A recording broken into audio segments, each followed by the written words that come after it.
बच्चों को दुआएं, बड़ों को सलाम। फ़िज़ा है मेरा नाम। You watching morning with Fiza 24 news पर। नाज़रीन, आजकल दौर है डिजिटल मार्केटिंग का। हर चीज़ की एडवर्टाइजमेंट, हर चीज़ की मार्केटिंग आप अपने डिजिटल मीडिया पे कर सकते हैं। अगर किसी ने घर में कोई परांदे बनाए किसी औरत ने और उसके पास इतने ज़राए नहीं है कि वो जाकर जो है वो उसकी मार्केटिंग तरीके से कर सके, तो उसको सिर्फ एक अकाउंट बनाना है, चाहे वो अपने यूट्यूब का अकाउंट हो या फिर अपने कोई सोशल मीडिया में टिकटॉक का अकाउंट हो या इंस्टा का अकाउंट हो। वहाँ पर उसने वो परांदे बना के उसकी तस्वीरें अपलोड करनी है, उसकी प्राइसिंग अपलोड करनी है और वहीं से उसके वो अकाउंट्स जो है ना के ज़रिए वहाँ से वो सेल होना शुरू हो जाएंगे, उसकी मार्केटिंग होना शुरू हो जाएगी। और अगर आपकी चीज़ अच्छी है, आपका प्रोडक्ट अच्छा है, भले आपने घर बैठ के तरीके से बनाया, बड़े कम बजट में बनाया, मगर आपकी चीज़ अच्छी लगी, आपका स्टाइल अच्छा लगा, आपके स्किल्स अच्छे लगे लोगों को, तो सिर्फ वो पाकिस्तान में तो नहीं, वो आपके किसी भी देहात के कोने में भी बैठ के आप पूरी दुनिया में अपने आप को जो है ना नोन करा सकती हैं, अपने आप को मशहूर करा सकती हैं। तो ये चीज़ होती है एक्चुअली। वक्त के साथ हम लोग जो है अभी तक अपने आप को एडवांस करना नहीं सीख पा रहे, हमें ये करना पड़ेगा। जब डिजिटल मार्केटिंग का दौर है तो फिर इसका मतलब क्या है? इसका मतलब ये थोड़ी है कि जो हम टिकटॉक पे वीडियोस बना लें या फिर स्लोमो बना लें या फिर हम अपने बच्चों की अपनी कोई भी पिक्चर लगा दें सोशल मीडिया पे, फैमिली पे, और फिर हम कहें हम वायरल नहीं हो रहे, हम ये नहीं। तो वायरल अपने काम से होते हैं ना। ये जो जितने भी सोशल अकाउंट्स हैं ये मीडिया के, तो इन सब डिजिटल मार्केटिंग के लिए हम अगर इसको यूटिलाइज़ करें तो क्यों नहीं हम आगे बढ़ सकते? हमारा काम, हमारी चीज़ें क्यों नहीं पूरी वर्ल्ड वाइड, पूरी दुनिया में नोन हो जाए? देखिए, पहले तो हम अगर कोई काम करते थे वो दुनिया में इतना मशहूर नहीं होता था क्योंकि हमारे पास ऐसे प्लेटफॉर्म ही नहीं थे। मगर अब तो डिजिटल मार्केटिंग का दौर है भाई, और वो होता क्या है, यही है कि आपने जितने आपके सोशल अकाउंट्स हैं वहाँ पे इसकी मार्केटिंग करनी है। इसी पे बात करने के लिए आज जो मेहमान है जिनको हमने मदऊ किया है वो हैं हमज़ा मंसूर, ट्रेनर हैं डिजिटल मार्केटिंग के। आज मेरे प्रोग्राम में है। अस्सलाम वालेकुम। वालेकुम सलाम। हमज़ा, क्या डिजिटल मार्केटिंग होती है? देखने वालों को बताइए, ज़रा समझाइए, क्योंकि मैं अपनी ज़बानी तो नहीं बता सकती, but you are trainer, you can tell the best. अगर डिजिटल मार्केटिंग की आप डेफिनेशन खाली पूछें तो डिजिटल मार्केटिंग का मुराद है कि आप किसी भी प्रोडक्ट, सर्विस या अपने आप की मार्केटिंग करें डिजिटल प्लेटफॉर्म्स के ऊपर। ये सिंपल डिजिटल मार्केटिंग की डेफिनेशन है। लेकिन इसमें एक चीज़ मैं ज़रूर ऐड करना चाहूँगा स्पेसिफिकली स्टूडेंट्स के लिए, कि जितना इसको आसान बना के दिखा दिया गया है कि जिस तरह एक क्लिक के ऊपर आप पूरी दुनिया में नोन हो सकते हैं या आप अपने काम को वर्ल्ड वाइड कर सकते हैं, तो उसकी वजह से ना लोग जो है वो ओवरनाइट सक्सेस के चक्कर में पड़ जाते हैं, फॉल्स प्रॉमिसेस ट्रेनर्स कर जाते हैं उनके साथ। और हकीकतन ऐसा बिल्कुल भी नहीं होता कि हमसे कोर्स करें, 2 महीनों के अंदर डॉलर्स में कमाएं, रातों रात कमाएं, बहुत ज़्यादा कमाएं, ऐसा कुछ भी नहीं होता। ये प्रॉपर एक लॉन्ग टर्म जर्नी होता है, मज़े की फील्ड है और बहुत ज़्यादा टेक्निकल फील्ड है। अच्छा, तो ये कि अगर लॉन्ग टर्म जर्नी नहीं है जी तो ये बता दीजिए कि कहाँ मार्केटिंग करते हैं आप, किन किन लोगों की करते हैं, फिर आगे चलते हैं। डिपेंड करता है कि आपको आपके जो प्रोडक्ट है उसकी ऑडियंस बैठी कहाँ पर अच्छा, है। और प्लेटफॉर्म्स कौन से यूज़ करते हैं आप जो मार्केटिंग करते हैं? जैसे अगर मैं अपनी कंपनी की बात करूं जहां मैं काम करता हूं, एक बेसिकली फार्मास्यूटिकल कंपनी है स्वीडन की। अब उनके अभी करंटली दो चार प्रोडक्ट्स हैं। पहला प्रोडक्ट था उनका हेमोराइड्स का। हेमोराइड्स के जो ऑडियंस है वो आपको फेसबुक पे मिल जाती है इजीली, क्योंकि हेमोराइड्स की जो ऑडियंस है वो है 30+, 30, 35, 40 वाले हमारी ऑडियंस जो सेल हुई जा रही है हमारी। दूसरी प्रोडक्ट थी उनकी वुमेन इंटीमेट हाइजीन क्लीननेस। अब जो वो ख़वातीन है वो ज़्यादातर आपको स्नैपचैट और टिकटॉक पे मिलती हैं, तो उनकी ऑडियंस हमें टिकटॉक से ज़्यादा मिल रही है, स्नैपचैट से ज़्यादा मिल रही है, इंस्टाग्राम से ज़्यादा मिल रही है इंस्टेड ऑफ यूट्यूब या फेसबुक। अच्छा, तो ये देखना होता है कि आपका प्रोडक्ट कौन सा, उसकी ऑडियंस कहाँ पे बैठी हुई है। तो ये तो मैं आपकी उधर चीज़ें देख भी रही। अच्छा, खैर ये बताइए कि लोगों को किस तरीके से सिखाते हैं एज ट्रेनर? जब आपके पास लोग आते हैं तो एक एक चीज़ सीखनी चाहिए, जैसे फेसबुक की मार्केटिंग, टिकटॉक की मार्केटिंग, ये सारा इकट्ठा सीखना चाहिए हमें? नहीं, आप एक चीज़ सीखें लेकिन काम की सीखें। अच्छा, एक सीखें, काम की सीखें, उसमें जैसे जब काम आगे की बढ़ें। चीज़ है कौन सी? देखिए, सबसे पहले मोस्टली यहाँ पे गलती ये होती है कि लोगों को ये लगता है जब उनको अनएम्प्लॉयमेंट, शायद आपको पता है पाकिस्तान में अंडर एम्प्लॉयमेंट है, कि किसी को समझ नहीं आना हमने करना क्या है। अगर किसी एक का कज़न डिजिटल मार्केटिंग में या किसी भी फील्ड में हिट हो गया तो वो उसी के पीछे लग जाएगा। अब जब वो इसके पीछे आता है उसको डिजिटल मार्केटिंग के डिफरेंट हम मॉड्यूल्स बताते हैं, सब्जेक्ट्स, इस आसान लफ्ज़ों में, कि इसमें सोशल मीडिया मार्केटिंग भी है, इसमें वेबसाइट डेवलपमेंट भी है, इसमें डिज़ाइनिंग भी है। और वो कहते हैं अच्छा सोशल मीडिया मार्केटिंग, फेसबुक और मोबाइल तो हम साधन यूज़ करते हैं, हम यही काम करते हैं। अब वो उसी पर्सपेक्टिव से यहाँ पे आते हैं। ऊपर से ट्रेनर को कहता है 2 महीने में कोर्स करें, डॉलर्स में आप कमाएंगे। 2 महीनों में जब कुछ भी नहीं मिलता वो हो जाते हैं फ्रस्ट्रेट और वो कहते हैं तो कुछ भी नहीं है, और वो फील्ड चेंज कर लेते हैं या फील्ड के बारे में बुरा भला कहते हैं। ये बेसिकली एक लॉन्ग टर्म जर्नी है। और जब भी मेरे पास कोई स्टूडेंट आता है, मेरा पहला सबक ये होता है कि अगर कोई बंदा ये सोच के यहाँ बैठा हुआ है कि 2 महीने में डॉलर्स कमाएगा, तो अभी की बात नहीं, वो बहुत टाइम बाद बात है। क्योंकि मैं इस तरह पहले भी बात करता हूँ अक्सर कि अगर ये चीज़ होती तो मैं 4 साल से मैं फॉर्च्यूनर में आपके सामने आ रहा होता। अच्छा, तो अगर अभी इतना ही किस पे? आसान होता है। अभी किस पे? अभी जो भी गाड़ी है वाले साहब की गाड़ी है। लेकिन मतलब देखिए लेवल 1 सबके पास है। यानी बेटा ये ना करो हैं। नहीं करें ज़रूर, लेकिन कौन सा करें, 2 लेवल्स हैं। एक है लेवल 1, लेवल 1 ये है कि मैंने सोशल आगे मीडिया वाला मार्केटिंग अगर कोर्स आपको किया ये हुआ है। कह दे ये ट्रेनर है, इसके पास खुद की फॉर्च्यूनर नहीं है, तो हम क्या कमा लेंगे, हम कौन से यहाँ पर घास उगा लेंगे, फिर क्या कर लेंगे? मैं एक्चुअली फॉल्स क्लेम नहीं कर सकता ना, ये तो फिर मैं एक तरह से वो बदयानती कर रहा हूँ। मगर एज ट्रेनर देखें, आप सच बता रहे हैं, लोग सच ही तो नहीं बताते, यही तो बता रही हूँ मैं लोगों को। जो बता रहा है, जो सच बता रहा है वो सुनो ना भाई। आप सच बता रहे हैं, सच ये है कि अगर तो आप टाइम लगा लेते हैं, मतलब 2 साल 3 साल, तो आप अपने प्रोडक्ट और सर्विस, बल्कि शायद 2 साल से भी कम में, आप 2 साल के अंदर अंदर अपना एक ब्रांड जो है इस्टेब्लिश कर सकते हैं। लेकिन इसमें सिर्फ और सिर्फ एक मेन चीज़ है, वो है कंसिस्टेंसी, सबर, कंसिस्टेंसी। 1 महीने में कुछ नहीं हो जाना, 4 दिन में कुछ भी नहीं हो जाना, एक मतलब पोस्ट लगाने से कुछ नहीं हो जाना। मन सबरू का। Yes exactly. यहाँ पे ये भी है, पे कंसिस्टेंसी नहीं है। एक स्टार्टिंग में कहते हैं आपने अपना पेज बनाया, आप पहले 3-4 दिन आपको नोट करना, बड़ी कंसिस्टेंसी के साथ पोस्ट लगाएंगे कि यार मुझे पेज ग्रो करना है। चौथे दिन हम सब जो है एक बर्फ़ के पहाड़ के ऊपर आ जाएंगे कि यार सुस्ती कर लेंगे, हो जाएगा। जैसे ही वो ब्रेक आना है, आपका फेसबुक का एल्गोरिथम नीचे चला जाएगा, आपका फेसबुक जो है डेड पेजेस में आना स्टार्ट हो जाएगा। फिर फेसबुक आपके पेज को दूसरों के सामने रिकमेंड करेगा ही नहीं, क्योंकि आप फेसबुक के प्लेटफॉर्म को क्या प्रोवाइड करें, कुछ भी नहीं। इरफान जुनेजो का शायद आपने नाम सुना होगा, बहुत बड़ा यूट्यूबर है पाकिस्तान का। अच्छा। उससे सवाल किया गया था जब आपने स्टार्ट किया था 2017 में, आपकी फ्रीक्वेंसी क्या थी पोस्टिंग की, तो उसने कहा था मैंने पहला महीना पूरा 30 के 30 दिन व्लॉग्स डाले थे।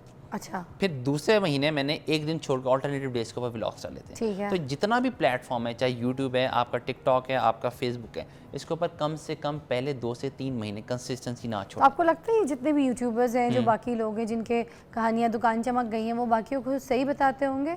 क्या उनकी भी दुकान चमक जाए, या फिर छुपाते हैं?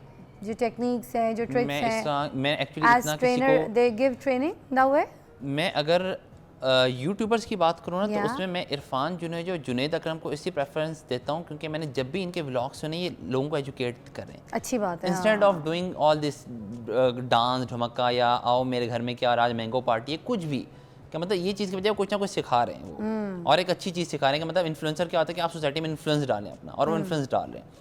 ठीक है, मैं ऑब्वियसली उनके साथ नहीं होता, मैं उनकी कोई वो नहीं कर सकता, लेकिन एज ए ऑडियंस मगर मेरी बात सुने, लोग एंटरटेनमेंट भी करते हैं ना, मगर एक तरीके की करनी आप करें। चाहिए। आपको एंटरटेनमेंट से कोई भी मना नहीं कर रहा। आप देखिए, मैं पढ़ाता हूँ, लेकिन मैं पढ़ाते बच्चों को अच्छा खासा, बीच बीच में कोई इधर उधर की बात करके हंसाना, लेकिन मैं अपना काम पूरा रख के। क्योंकि कुछ ऐसे फैमिली व्लॉग्स भी हैं जो लोग बनाते हैं, चढ़ाते हैं। देखिए, मैं उनको बिल्कुल बुरा नहीं कह रहा, मैं उनको बुरा नहीं कह रहा। बन गए हैं वो लोग, अब ट्रैवलिंग व्लॉग्स दिखाते हैं, पता नहीं क्या क्या इस तरह से। अच्छे मोरू छोटे है, बच्चे, वो आप बहुत बड़ा देखें, नाम है आपका व्लॉग्स की दुनिया में। वो जो बच्चे हैं, क्या नाम है वहाँ पे, जो छोटे से मुन्ने से काके हैं, क्या नाम था उनका? एक तो हुंजा वाला प्यारा सा, जिसकी बहन भी उसके साथ आती थी। जिसकी बहन हाँ, भी। मैं नाम भूल गया। देखिए, अब उसको क्रिटिसाइज नहीं हो रहा। शिराज, उसको क्रिटिसाइज नहीं हो रहा। आप नोट करें, आप कोई भी उसका कमेंट व्लॉग उठा के देख लें, उसके कमेंट्स में आपको कभी भी क्रिटिसिज्म नहीं उस मिलेगा। पे तो प्यार इतना प्यार आता आ है, रहा वो तो वीडियो ना चढ़ाए तो हम इंतजार करते हैं। तो डिपेंड करता है आप किस एज में, आप कुछ एज के साथ कुछ चीज़ें अच्छी भी लग रही और होती वो है आपको। सपोर्ट भी है उसके फादर की, हाँ, सबकी। जी। देखिए कितना अच्छा एटमॉस्फेयर है लेकिन उसके फैमिली का, आप सबका। देखना, उसके फादर ने बयान भी दिया था कि यार अब मैं इसका व्लॉग छुड़वा रहा हूँ, क्योंकि इससे इसकी पढ़ाई पे और जो कुछ चीज़ों के ऊपर इम्पैक्ट आ रहा है। तो वहाँ पे लोगों ने कहा हाँ यार, एज अ फादर ही अपना रोल वो कर रहे हैं, फुलफिल कर रहे हैं। Yeah. तो आपने देखना था आप किस एज में और वहाँ पे आपका रोल क्या, अगर आप वो रोल फुलफिल करें, उसके बाद आप जो मर्जी करें। ट्रू। तो ये चीज़ होती है इसमें, सब्र बड़ी इसमें मेन चीज़ है, मैं कंसिस्टेंसी वो और बता सब्र। चुकी हूँ, मन सब्रू का। उसके अलावा बताइए कि जो अगर कोई कपड़ों का ब्रांड शुरू करता है, ठीक है, तो उसके लिए क्या मार्केटिंग, कौन से प्लेटफॉर्म्स और कौन से सोशल अकाउंट्स जो है उनको यूज़ करना चाहिए, किस तरीके का पेज बनाना चाहिए, किस तरीके के चैनल होना चाहिए? मगर एक ब्रेक के बाद आपसे इस पे में जानेंगे।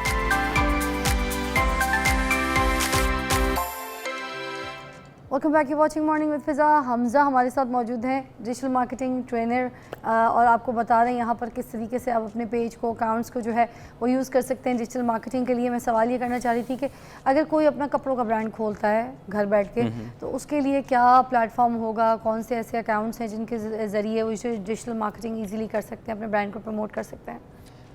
देखिए, कोई भी आपका प्रोडक्ट होता है ना, तो उसके लिए आपकी जो स्ट्रेटजी है बिल्कुल डिफरेंट होती है। मैं इसकी एग्जांपल देता हूँ, आपने अक्सर देखा होगा फेसबुक के ऊपर किचन अप्लायंसेस की आपको एड्स नज़र आ रहे होते हैं। मिसाल के तौर पे एक ऐड आपको नज़र आ रहा है कि पाइनएप्पल पड़ा हुआ है, इंस्टेड ऑफ बजाय कि आप उसको छुरी से काट रही हैं, हम एक आपके लिए अप्लायंस लेके आए, आपने डाला, सारे स्लाइसेस निकल आए बाहर। ठीक है। ऐसे के लिए आपको कोई भी अपना ट्रस्ट डेवलप नहीं करना, वेबसाइट की ज़रूरत नहीं, क्योंकि आपका मैसेज बहुत क्लियर है। आपने देखा, आपने कहा ये तो बहुत काम की चीज़ है, आप सिर्फ और सिर्फ रिव्यूज़ पढ़ेंगी, कह रहे जो दिखा रहे हैं वो असल में है, किसी ने कंप्लेन तो नहीं की हुई, और प्राइस पूछेंगी। ये तो हो गया आसानी से ठीक कि है। यार बिल्कुल आपने एग्जैक्ट ज़रूरत की जो चीज़ है वो दिखा दी। ठीक है। ठीक है। नंबर 2 होता है कि अगर मेरा जैसा बंदा है, जिसने मेरे जैसे बंदे से मुराद है, मेरा काम कि मेरे पास प्रोडक्ट नहीं है, मेरी सर्विस है कि मैं अपने कोर्सेज़ भी करवाता हूँ। अब ये कोर्सेज़ ऑलरेडी बहुत ज़्यादा फैले हुए हैं, तो मुझे अपना कोर्स बेचने के लिए मुझे क्या करना होगा, मुझे अपना मार्केट में ट्रस्ट बिल्डअप करना पड़ेगा। मुझे बताना होगा यार मैं कौन हूँ, मैं कब से काम कर रहा हूँ और आप क्यों मेरे पास हैं। अब यहाँ मुझे यूनिक सेलिंग पॉइंट्स देना बहुत ज़्यादा ज़रूरी है।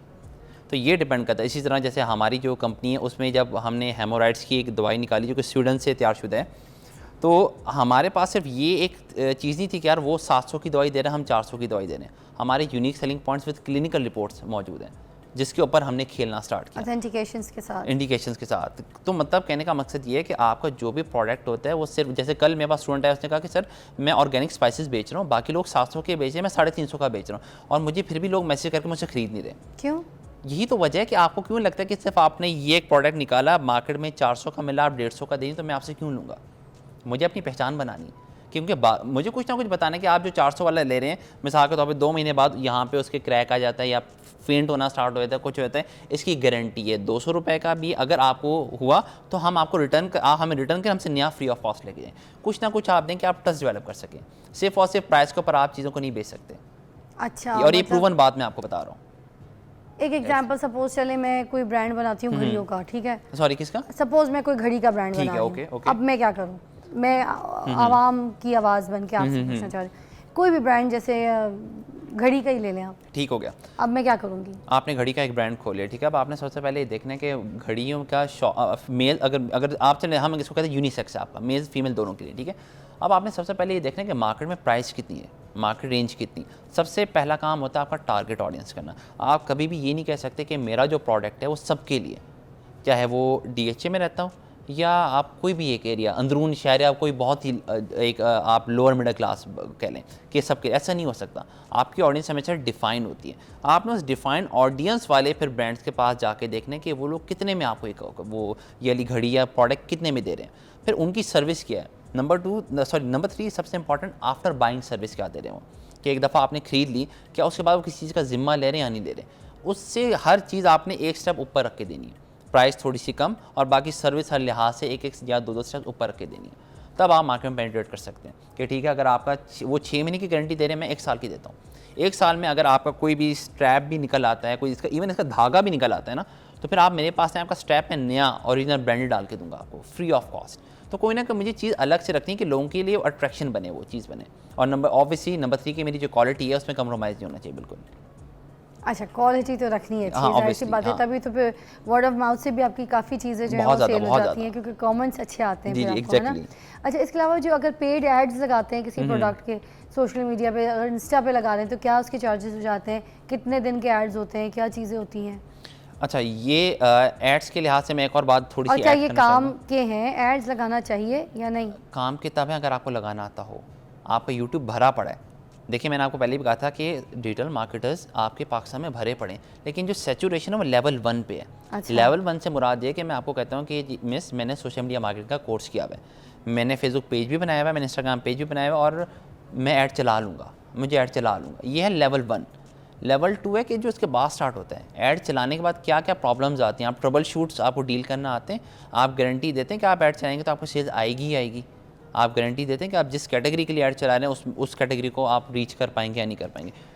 अच्छा, अब जैसे कंपनी से अगर कोई गारंटी जो होती है वो लेनी चाहिए कि अगर कोई 5 लाख रुपए लगा रहा है सपोज, तो उसका पे बैक कितना आएगा? हाँ, आपको सेल्स की गारंटी होती है। अब मिसाल के तौर पे अगर मैं किसी कंपनी का ऐड चला रहा हूँ और वो आए मेरे पास सेल्स के लिए, तो मैं सिर्फ उसको ये थोड़ी उलझा के रखूँगा कि यार चलें हमजा भाई आप सेल्स को तो देख लेंगे, लेकिन मैं आपकी रीच वहाँ तक ले जाऊँगा। रीच के लिए तो आपको ऐड चलाने की भी ज़रूरत नहीं है। आप ऐड चलाने से पहले जब आप प्राइस एंटर करते हैं तो फेसबुक आपको बता देता है कि जो आप प्राइस पर डे मुझे दे रहे हैं, इसके अंदर मैं आपका ये वाला ऐड एस्टिमेटेड इतने लाख से इतने लाख लोगों को दिखा दूँगा। तो वो तो आप घर बैठे भी कमा सकते हैं, आप मेरे पास क्या लेने हैं। तो अगर आपका पर्पस बहुत क्लियर होना चाहिए ना। देखिए, एक होता है सिंपल मार्केटिंग, एक होती है आपकी ब्रांड मार्केटिंग, कि आप ब्रांड बनाना चाह रहे हैं या सिर्फ आप सेल्स करना चाह रहे हैं। जो मैंने आपको पाइनएप्पल वाली एग्जांपल दी थी, उसमें सिर्फ सेल्स हो रही है। अगर आपने ब्रांड बनाया तो आप डायरेक्ट सेल्स पे नहीं जाएंगे। अच्छा, ये बात भी क्या सच है कि अगर जैसे इंस्टा पे या फिर सोशल मीडिया पे जब हम एड्स लगाते हैं अपने अकाउंट्स के थ्रू, तो वो जो अकाउंट है हमारा, अगर हम ऐड ना लगाएं तो वो फिर स्लो हो जाता है और उसका मोहताज हो जाता है। जो व्यूअर्स हैं, जो फॉलोअर्स हैं, वो सारे के सारे उस ऐड के थ्रू जो हमें फेसबुक या इंस्टा दे रहा होता है बस वो मिलते हैं। उसके बाद ऑर्गेनिक चीज़ें ख़त्म हो जाती हैं। Is that right? ऑर्गेनिक आपकी तब डेड होती है जब आप कंटेंट डालना छोड़ देते हैं। जी, अगर आप कंटेंट डालना छोड़ देना तो आपका पेज ऑटोमेटिकली डेड हो जाएगा, फिर आप सिर्फ और सिर्फ मोहताज हो जाएंगे ऐड कंटेंट की। भी डाल रहे हैं मगर अब किसी और चीज़ पे पेड प्रमोशन नहीं की भी तो वो उसको वैसे नहीं उठाएगा, वैसे व्यूज़ नहीं देगा। ये है ऐसे, तो फिर वो आगे से जो है वो फिर मार्केटिंग कैसे होगी उसके प्रोडक्ट की अगर वो पेड प्रमोशन कर रहा है अपनी किसी चीज़? नहीं, सॉरी, मैं शायद आपका सवाल जो मैं इंटरप्रेट कर रहा हूँ आपका सवाल वो ये है कि अगर आपका पेज डेड, पहले इसको डिस्कस करते हैं, आपका पेज डेड कब होता है? आपका पेज डेड तब होता है, मैंने अपना पेज बनाया है, मैंने 2-4 दिन पोस्टिंग की, अब मैंने छोड़ दी पोस्टिंग कि मेरे पास टाइम नहीं है, मैं इधर बिजी हूँ उधर बिजी हूँ। उसके बाद मैंने अगर एक हफ्ते का भी गैप देना स्टार्ट कर दिया ना, तो जो थोड़े से व्यूअर्स आए थे वो ख़त्म है। उसकी वजह ये है कि आप कभी नोट करें, आप फेसबुक पे जब स्क्रॉल डाउन कर रही होती है, बहुत सारे पेजेस ऐसे आते हैं जो ना आपके फ्रेंड में होते हैं, ना आपने उनको फॉलो किया होता है। ऊपर लिखा होता है सजेस्टेड फॉर यू, आप कभी इन बार नोट कीजिएगा। और ये अक्सर आते हैं, वो कौन से पेजेस होंगे जिनके ऊपर कंटेंट बहुत ज़्यादा आ रहा है। क्योंकि जब ये एक आप समझ लें गिव एंड टेक है, गूगल है, फेसबुक है, यूट्यूब है, टिकटॉक है, कुछ भी, वो कहते हैं हमें कंटेंट दो, हम तुम्हें व्यूज़ देंगे। सिंपल अच्छा, आसान सी बात है। ठीक है। अगर आप ऑर्गेनिकली अपना कंटेंट डाल रही हैं तो आपको रीच वैसी मिलना स्टार्ट हो जाती है। इसका मतलब फिर भी ये नहीं कि आप एड्स चलाने की ज़रूरत नहीं है, एड्स तो फिर आपको बहुत वाइडर ऑडियंस तक ले तो जाएगा। आप ये कहते हैं कि social media is the best platform, digital marketing ये सारा कुछ अच्छी प्रमोशन देता है, बिजनेस अच्छा देता है, ऑलराइट? लेकिन सिर्फ अगर हम खाली ये वाली टैगलाइन बोलते हैं तो लोग गलत समझते हैं। ये बिल्कुल देता है, लेकिन अगेन वही वाली बात, कंसिस्टेंसी, आपकी टारगेट ऑडियंस क्लियर है, आपका रोड मैप क्लियर हो, सब्र और सीख के भी, और उसके साथ रोड मैप, थोड़ी अकल भी। Yes, हम सब वही कुछ मतलब अल्लाह पे सीख छोड़ के, देते हैं ना। सीख के, हाँ जी जी, ऑलराइट, रोड मैप कंप्लीट हो। Thank you so much Hamza, बहुत बहुत शुक्रिया, आपने Thank you, हमें समझाया और आपको भी समझ आया होगा। देखिए जी, आजकल दौर है डिजिटल मार्केटिंग का, इसका फ़ायदा उठाइए। अब दौर बदल गया है, जिस वक्त जिस तरीके का दौर है उस तरीके की वो नैया पकड़ लेनी चाहिए ताकि आप अपनी जो मंजिल है उसको पार कर सकें। चाहे जो भी दुश्वारियाँ हों, वो आपको कोई रुकावटें कुछ भी कहीं पे भी नहीं रोक सकती जब आपका विजन क्लियर है। Will take you again, so after a break will see you.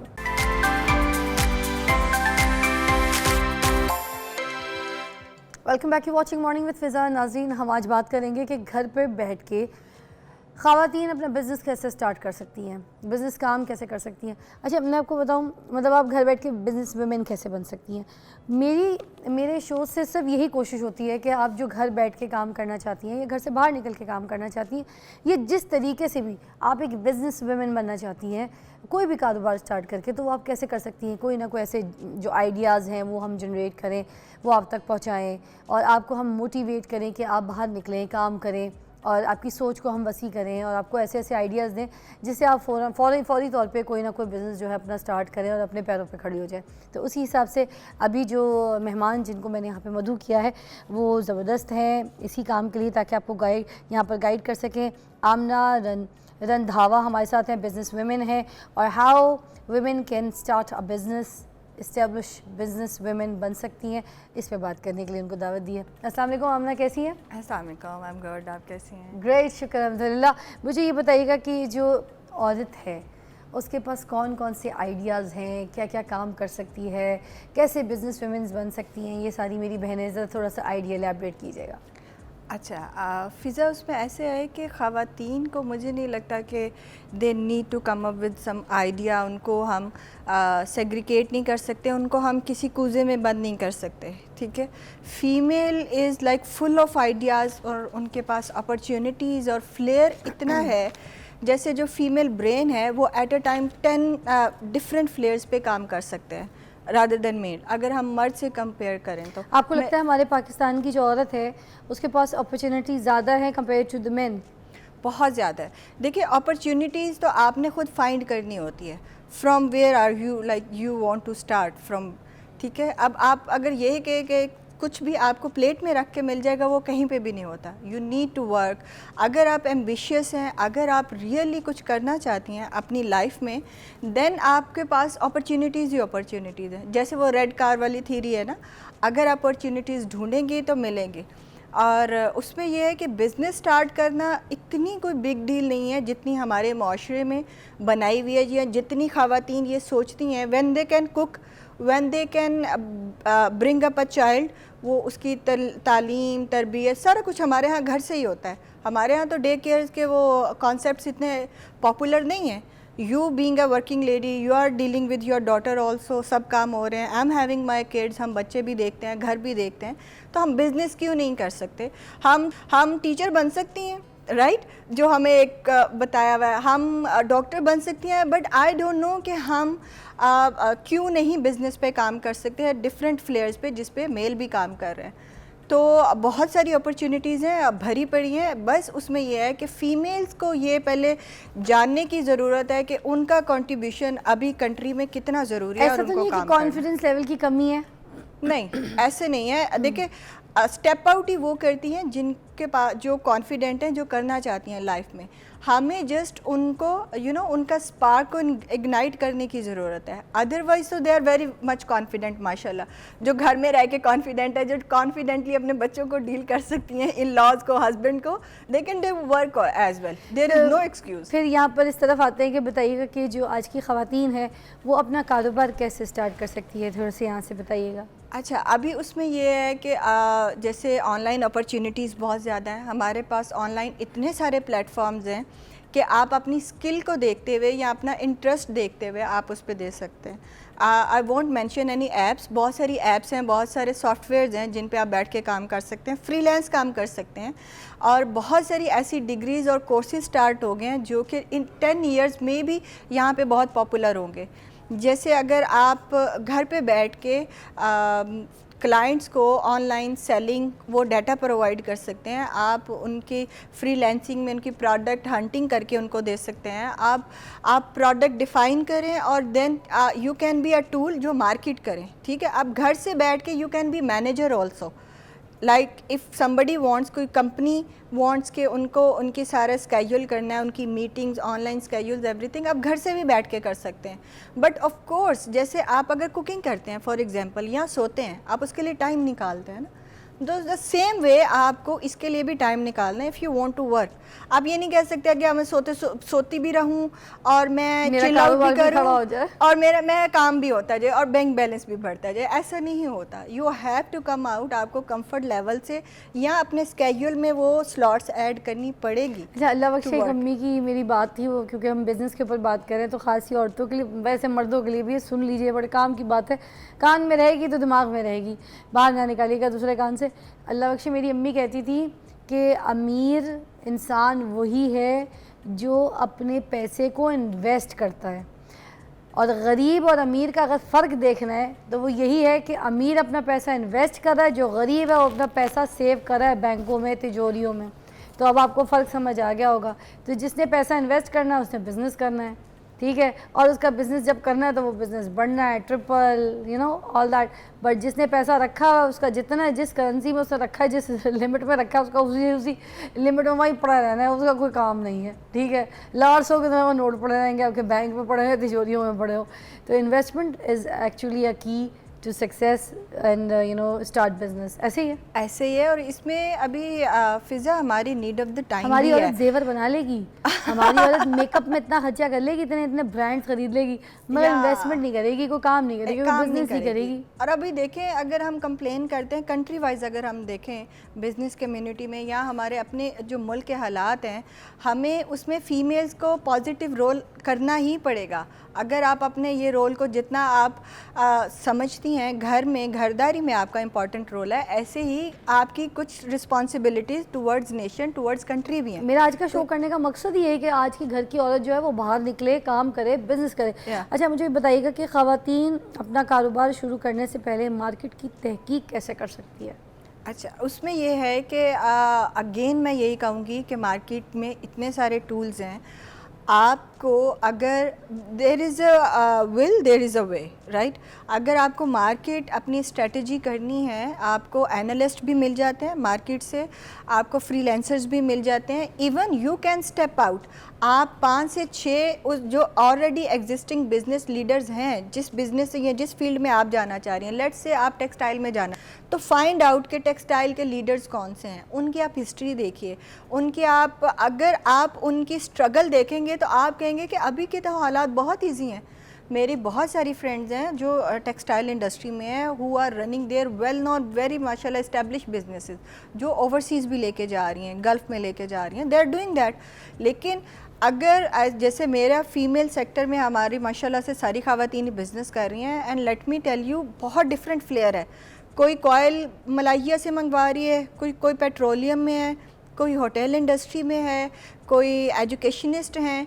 Nobody is like जो अभी हमारा जर्नल बिजनेस चलता है कि टीचिंग कर लें ऐसे, मैं ये नहीं कह रही वो बुरा है, लेकिन वो जो मार्केट नॉर्म्स थे कि ये ख़वातीन नहीं कर सकती, वो उससे हट के काम कर रही हैं। बिल्कुल। एक ब्रेक के बाद आपको दोबारा ज्वाइन करते हैं। हम यहाँ पर बात कर रहे हैं, आइडिया जनरेट कर रहे हैं आपके लिए कि ख़वातीन जो है कामयाब बिजनेस वुमेन कैसे बन सकती हैं। ठीक है,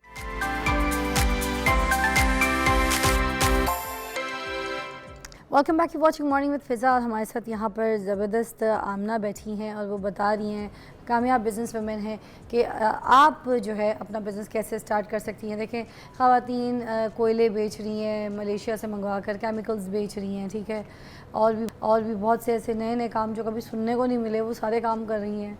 तो वाई नॉट, ये जो अपॉर्चुनिटीज़ है ये आप भी अवेल करें, आप भी ढूंढें ये बिज़नेस की जो अपॉर्चुनिटीज़ है और आप भी एक कामयाब बिज़नेस वुमेन बने। मोटिवेशन चाहिए होती है ना, मैं आपको अपने शो के ज़रिए दे रही हूँ ना, कितने लोगों को बुला रही हूँ, आपको ऑनलाइन बिज़नेस से लेके बाहर निकल के अपनी इन्वेस्टमेंट से लेके हर तरीके के बिज़नेस, आपको इतनी अपॉर्चुनिटीज़ बता रही हूँ। तो निकलिए ना, आप बाहर काम कीजिए ना। क्यों किसी की मोहताजगी है, क्यों किसी ने आपके पैर में कोई बेड़ियाँ बांधी हुई हैं। आपकी सोच को वसी कीजिए और बाहर निकल के काम कीजिए और कामयाबी आपके कदम चूमेगी। सीरियसली। अच्छा जी, मुझे बताइए, ये अपॉर्चुनिटीज़ जो हम ढूंढेंगे वो कैसे ढूंढेंगे, किस तरीके से हमें पता चलेगा कि कौन कौन सी अपॉर्चुनिटीज़ हैं जो हमारे क्राइटेरिया, हमारे एरिया के हिसाब से हमारे लिए बेस्ट है। देखिए, इधर के लिए अगर कंट्री वाइज देखा जाए तो हमारे पास surgical tools, trading, manufacturing, textile में, डिज़ाइनिंग, सर्विसेज में, आप इंटीरियर में, फर्नीचर मेकिंग में, ड्रेस मेकिंग में बहुत सारी वेरिएशन है, बहुत सारी अपॉर्चुनिटीज़ हैं। अब ये है कि आपने आइडेंटिफाई करना है कि आपका स्पार्क क्या कहता है, what you want for yourself. आप ख़ुद को 5 साल के बाद किस स्टेज पे देखती हैं और आप क्या करना चाहती हैं लाइफ में, आपका कितना बड़ा गोल है। अगर तो आप एंड टू एंड करना चाह रही हैं तो यहाँ आप you want to build your empire, या आप अपनी फैमिली की सबसे अभी तक की हिस्ट्री की स्ट्रॉन्ग वेमेन बनना चाहती हैं। अच्छा, सवाल ये कौन यहाँ पे उठता है आमना, कि अभी जिससे भी बात करो तो वो ये बोलता है कि पाकिस्तान के तो हालात इतने ख़राब हैं, तो यहाँ पर तो इकॉनमी आप देख लें क्या चीज़ है, ठीक है, फिर इतने बुरे हालात में बंदा क्या काम करेगा। तो ये सारा कुछ जो मलबा है वो इस बात पे आ जाता है। तो क्या ये सब कुछ सच है, ये ऐसा है बिजनेसेस के लिए सब कुछ? देखिए, टफ़ तो है, टफ़ तो जहाँ पे भी आप जाएंगे वहाँ पे भी हैं। Let me tell you, Lebanese में अभी क्या हो रहा है, लेबनान में, और वो लेबनीज़ फ्रेंड्स हैं मेरे जो काम कर रही हैं, ख़वातीन जो जहाँ पे बॉम्बिंग हो रही है वहाँ से बैठ के काम कर रही हैं। तो आपके तो फिर भी उससे बेहतर हालात हैं, आपके रीजन वाइज बेहतर हालात हैं। जो बांग्लादेश में हो गया, श्रीलंका में हो गया, बांग्लादेश की कितनी सारी ख़वातीन हैं जो टेक्सटाइल इंडस्ट्री में, जिन्होंने बूम दे दिया। पाकिस्तान और इंडिया से वो आगे आ गए, ख़वातीन ने उसको अप्रोच किया ना, ख़वातीन ने वो चूज़ किया और वो इंडस्ट्री बूम कर गई। हमारी बैठती जाती है। वाई हमारे यहाँ पे अगर आप रग मेकिंग देखें, जो कालीन बनते थे वो बहुत अच्छे बनते थे ख़वातीन। अब उसमें you don't need to step out, आपको घर से बाहर जाने की ज़रूरत नहीं है। आप कंसल्टेंसीज़ घर पे बैठ के दे सकती हैं, आप घर पे बैठ के कोर्सेज़ कीजिए ऑनलाइन, उस पर तो कोई रिस्ट्रिक्शन नहीं है। और लोकेशन फ्री बिजनेस जो है उसमें आप पे कोई लाइबिलिटीज़ भी नहीं है कि आपने रेंट पे करने हैं, बिल्स पे करने, मशीन खरीदनी या कुछ भी नहीं है, या फिर वर्कर्स रखने, या आपको अपनी स्किल पे काम करना है। आपको देखना है आपका इंटरेस्ट क्या है, स्किल पे काम करें, खुद पे काम करें। अच्छा आमना, ख़वातीन ने अब कोई बिज़नेस सपोज खोल लिया, अब वो अपने बिज़नेस को मजबूत स्ट्रॉन्ग कैसे कर सकती हैं? What is the idea, what is the category?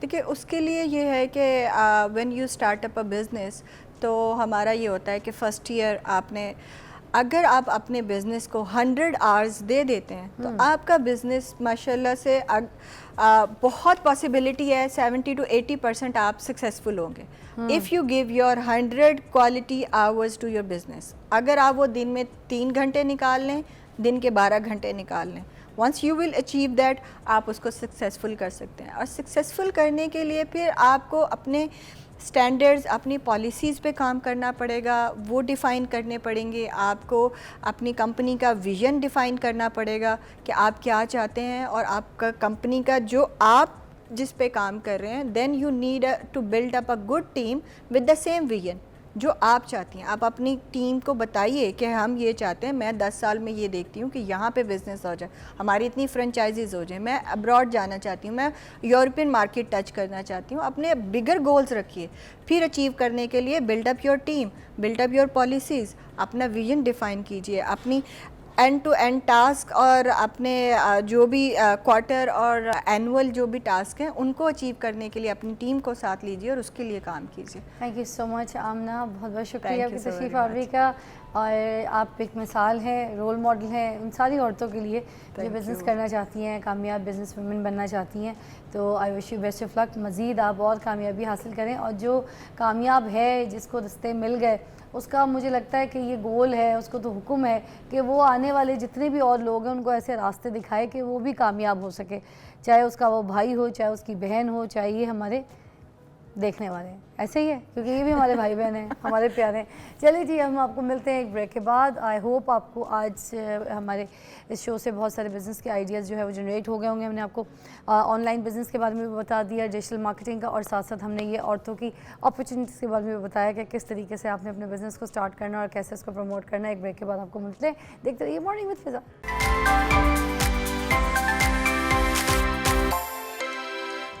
Welcome back, you watching morning with Fiza. नाज़रीन, सैलरीज़ वहीं के वहीं हैं, बजट बढ़ गया है, फिर क्या होगा? किस तरीके से चलेगा हमारा घर, हमारे घर के अखराजात, वो ग्रॉसरी, बच्चों की चीज़ें। अच्छा, आप जिनके घर में बच्चे हैं ना, मैं आपको बताऊँ, उनके घर में तो ये सीन भी है ना कि आपका एक ग्रॉसरी का ना पैटर्न बना हुआ है। ये ग्रॉसरी आपकी है बड़ों की, और ये ग्रॉसरी बच्चों की है, बच्चे स्कूल जाने वाले हैं, उनके लिए अपनी चीज़ें होती हैं, अपने पैटर्न होते हैं, उनके स्कूल के लंच बॉक्स के लिए अलग लाजमत चीज़ें ग्रॉसरी करनी पड़ती है, बड़ों के लिए अलग ग्रॉसरी, हर एक का बढ़ गया है। किस तरह से ये ख्वाहिशें पूरी होंगी? ये बच्चों के अच्छे टिफ़िन, हेल्दी लंच बॉक्स जो मैं आपको यहाँ पे बैठ के बनाना सिखा रही हूँ, बता रही हूँ कि सुबह सुबह हेल्दी फ्रूट में गाजर भी होनी चाहिए, कुकम्बर होना चाहिए, आइसबर्ग होना चाहिए। पता है कितना महंगा आइसबर्ग, कुकम्बर, लीमू ही देख लीजिए किस दाम के हो गए, ठीक है। फिर हमें बच्चों के लिए दलिया होना चाहिए, ओट मिल्क होना चाहिए। ये सारी हेल्दी डाइट उन बच्चों को हमने कैसे देनी है? और अगर घर में हम बैठ के कह रहे हैं शुगर पेशेंट जो है वो ये खा ले, गोश्त खाए, वाइट मीट खाए, मछली खाए, वो मछली किधर से हमने खिलानी है? वो सालमन फ़िश कहाँ से खिलानी है? वो बकरे का गोश्त, बकरे के पावे। अब सर्दियाँ आ रही हैं, ठंड इतनी होती है यहाँ पे, फिर उसके बाद वो जो गर्म ग़िज़ाएँ, मुरग़्ग़द ग़िज़ाएँ, देसी मुर्गी कौन अफोर्ड कर सकता है? हम जैसे नहीं करते। तो बेचारे बाकी जिनके पास खाने को नहीं है, वो क्या सिर्फ रोटी ऐसे पानी में भिगोएं, ठीक है, और यूँ मुँह में लें और खा लें? यार शर्म आनी चाहिए हमें। खा रहे हैं, पी रहे हैं, जी रहे हैं, मगर अपने से नीचे का किसी का कोई फिक्र ही कोई नहीं। क्योंकि हम ये बात नहीं कर रही हूँ मैं कि आपने उनको पैसे देने, उनको पालना है। मैं बात ये कर रही हूँ कितनों को पालेंगे। बात ये कर रही हूँ, समझने की कोशिश करें कि हमारा माशरा, अब इकॉनमी जो है हमारी किधर चली गई है। सैलरीज़ वही है कमाने वाली, जो हमारे नौकरी पेशा लोग कमा के ला रहे हैं वही पैसे हैं, मगर बजट बढ़ गया है, महंगाई बढ़ गई है। अब जीना कैसे है? किसको पालेंगे? अब तो खुद अपना आप नहीं पल रहा, तो माशरे को ठीक कैसे करेंगे? इस पर बात करने के लिए खैर बड़ी इंपॉर्टेंट शख्सियत है हमारे पास। इरम नईम जी होम एक्सपर्ट हैं हमारे पास, जब आती हैं छा जाती हैं, बहुत खड़ी सच्ची बातें और बहुत आइडियाज़ आपको बताती हैं। इसलिए मैंने ख़ास इनको मदऊ किया कि मैं आज इनके साथ ये सेगमेंट रखूं, जिसमें ये थोड़ा आपको समझा सकें कि अब हालात तो ये आ गए यार बहन, मगर अब इसमें जीना कैसे है, अपने घर की ग्रॉसरी कैसे करनी है, इतने अफराद है तो ऐसे जीना है, इतने अफराद है तो ऐसे करना है। चले बात करते हैं। अस्सलाम वालेकुम इरम, कैसी हैं जी आप? जी शुक्र, अल्लाह का शुक्र। इरम जी बहुत बहुत शुक्रिया, आप बड़े इंपॉर्टेंट मौजू के लिए आई हैं हमारे पास, और मैं आपसे ही यहाँ से शुरू करवाऊँगी। फिज़ा, ये खाली इम्पॉर्टेंट नहीं है, ये बड़ा पेनफुल है। एक ऐसा लम्हा है कि हमारे लोगों को, बहुत से लोगों को पता ही नहीं है कि लोग किस तरह से जी रहे हैं और कैसे रह रहे हैं। जिनकी तनख्वाह 20,000 से 40,000 है या 40 से 60 है, वो कैसे जी रहे हैं?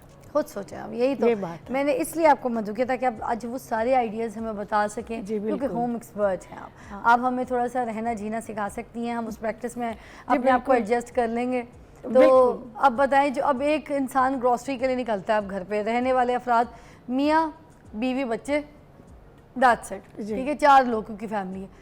अब वो जो ग्रोसरी के लिए निकलते थे, पहले बच्चों की भी ग्रोसरी होती थी जिसमें चिप्स भी हैं और कैंडीज़ भी हैं, कुछ और खाने पीने की भी चीज़ें हैं, कुछ फ्रूट्स भी हैं, ठीक है, कोई मशरूबात भी हैं, बच्चों के लिए बच्चों की ज़रूरत होती है, कुछ आइसक्रीम्स भी हैं, ये सब ग्रोसरी का हिस्सा थी।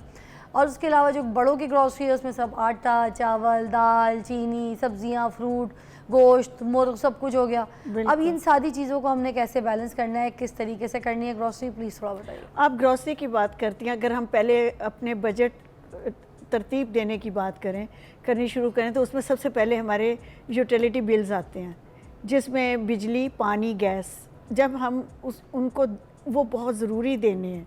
फिर बच्चों की फ़ीस आ जाती है। जब हम बजट बनाते हैं ना तो सबसे पहले इन बिल्स को रखते हैं, फिर बच्चों की फ़ीस आ जाती है।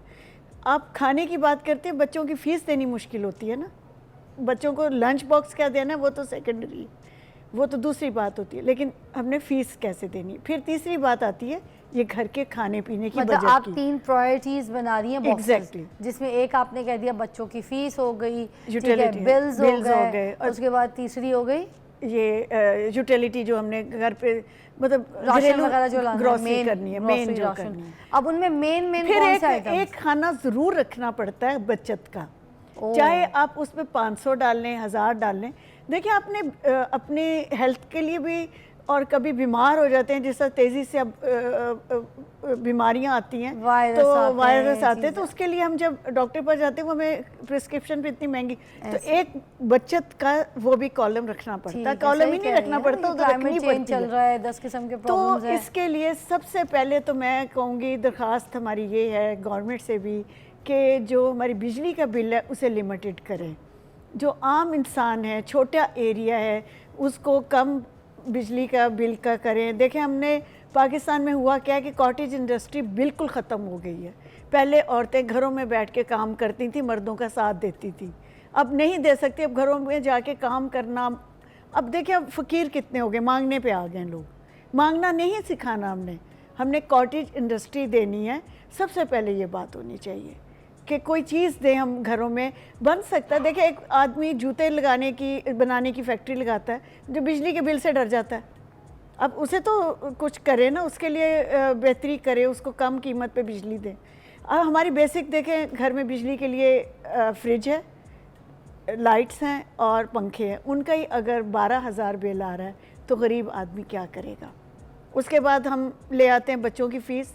अगर तो गवर्नमेंट स्कूल में है तो वहाँ पे मैं आपको बताऊँ, मेरे इर्द गिर्द ऐसे लोग हैं जिनके बच्चे गवर्नमेंट स्कूल जाते हैं, उनको वो तेज़ी से बच्चे बीमार होते हैं, एक दूसरे से बीमारियां लेके आते हैं और उनको और मसाइल का सामना करना पड़ता है। उनको ट्यूशन देना पड़ती है बच्चों को शाम में, तो वो तो एक्स्ट्रा जाता ही है उनका, तो वो प्राइवेट में कराएं या गवर्नमेंट में कराएं उनके लिए बराबर है।